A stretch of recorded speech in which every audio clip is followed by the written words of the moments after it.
தமிழ்நாட்டில் மட்டுமல்ல, இன்றைக்கு இந்தியா முழுக்க இது குறித்து விவாதிக்க ஆரம்பிக்கிறார்கள்.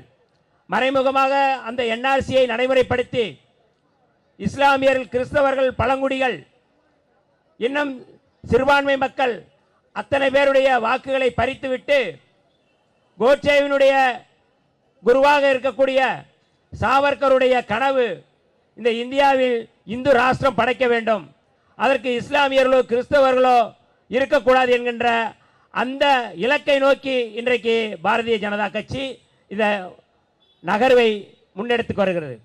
தோழர்களே, புரட்சியாளர் அம்பேத்கர் அவர்கள் சொல்லும் பொழுது வயது வந்த அனைவருக்கும் வாக்குரிமை என்று சொன்னார்கள்.